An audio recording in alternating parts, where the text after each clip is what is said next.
kay Jesus mo lang ito matatagpuan.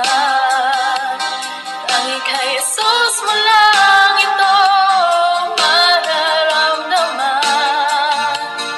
Tanging kay Jesus lamang mayroong kalunasan.